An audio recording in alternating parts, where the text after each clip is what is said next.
सुखम आत्यंतिकम यत्तद बुद्धिग्राह्यमति इंद्रियम वेत्ति यत्र न चैवायम स्थितश्चलति तत्वतः।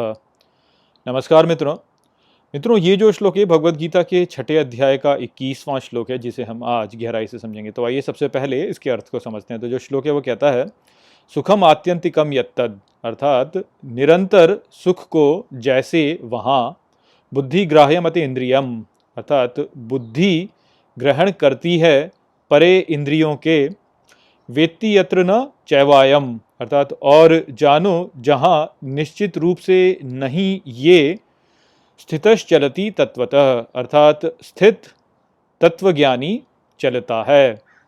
तो श्री कृष्ण यहाँ पर जो हमारे जीवन का उद्देश्य होना चाहिए उसी विषय को लेकर आगे कहते हैं कि वो व्यक्ति जो कि इंद्रियों के परे चला गया है वह निरंतर सुख को प्राप्त करता है। और अर्जुन से कहते हैं श्री कृष्ण की जानो कि कहाँ पर ऐसा तत्वज्ञानी जाता नहीं है। तो यहाँ पर जो हमें समझना है वो यही है कि जीवन में क्या वास्तव में हमारे लिए महत्वपूर्ण है और क्या महत्वपूर्ण नहीं है। तो यदि हम अपने जीवन में देखें तो हमारे चारों ओर लोग धन, प्रसिद्धि या दूसरों के ऊपर अपनी बड़ाई या यौन या इन सब चीज़ों के पीछे जाते हैं। और इस प्रकार से व्यक्ति इन सब चीज़ों के पीछे जो जा रहे होते हैं उसके पीछे का उद्देश्य वास्तव में किसी को भी पता नहीं होता, क्योंकि लोग वास्तव में स्वयं को ना तो समझते हैं ना ही वो इस संसार को ठीक से समझते हैं। तो आइए सबसे पहले ये समझते हैं कि हम धन, प्रसिद्धि या शक्ति इनके पीछे क्यों जाते हैं। तो हमारे कई जन्मों के द्वारा जब हमने अपने विभिन्न जीवन जिए हैं तो वो हमने इस प्रकृति में जिए हैं, और इस प्रकृति में जिस प्रकार की अवस्थाएं रही हैं वो परिवर्तनशील रही हैं, किंतु फिर भी कुछ हमारे ऐसे संस्कार हैं जो कि हमने विकसित किए हैं, जैसे कि हम अपने आप को संरक्षित रखना चाहते हैं, या हम सबसे अधिक जो संसाधन हैं उनको इकट्ठा करना चाहते हैं ताकि हम स्वयं को बड़ा कर सकें। तो हमारे अज्ञान के कारण हमने किया ये है कि ऐसे ही बिना सोचे समझे हमने कुछ ऐसी वस्तुओं को अपने जीवन का उद्देश्य बना दिया है जो कि वास्तव में उतनी महत्वपूर्ण नहीं है।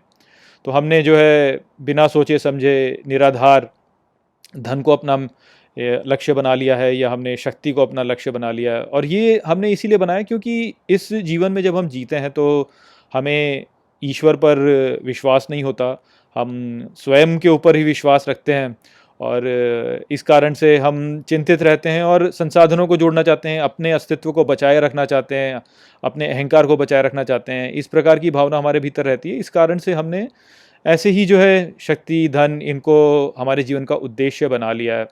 अब क्योंकि हमने इन्हें हमारे जीवन का उद्देश्य बना लिया और क्योंकि हमने इन्हें भय से बनाया है, तो जब हम इन्हें प्राप्त करते हैं तो जो हमारे भीतर का भय होता है वो कुछ स्तर पर कम होता है और हमें संतुष्टि मिलती है। तो होता क्या है कि क्योंकि हमने धन को, प्रसिद्धि को, इनको हमारे जीवन का लक्ष्य बनाया हुआ है और इनको प्राप्त करने के लिए हमें जीवन में बाधाओं का सामना करना पड़ता है।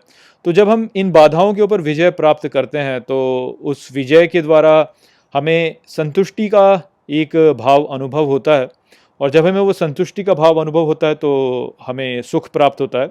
तो इस कारण से हम अपनी मूर्खता में ये सोचने लगते हैं कि धन जो है वो हमें सुख देता है, या प्रसिद्धि जो है वो हमें सुख देती है, या हमारे समाज में हमारा उच्च स्थान जो है वो हमें सुख देता है। तो इस प्रकार से हम सुख के स्रोत को ठीक प्रकार से समझ नहीं पाते। हम ये समझ नहीं पाते कि वास्तव में हमारा जो सुख का स्रोत है वो धन, प्रसिद्धि नहीं है, वो वास्तव में संतुष्टि है। तो हम इस बात को समझ नहीं पाते और इस कारण से हम जीवन में अपनी जो प्राथमिकताएं हैं उनको अनुचित रूप से बना लेते हैं। अब जो तत्वज्ञानी होता है वो इस बात को समझता है कि किस प्रकार से हमने कुछ ऐसी वस्तुओं को अपना लक्ष्य बना लिया है जो कि वास्तव में हमें सुख प्रदान नहीं करती, वो वास्तव में हमारे दुख का ही स्रोत हैं। तो वो इन सब वस्तुओं के पीछे नहीं जाता, वो वास्तव में इन सब स्रोतों को अपने इंद्रियों के द्वारा ग्रहण करने की जो प्रक्रिया है उसको समझ जाता है और इसलिए इंद्रियों के परे चला जाता है।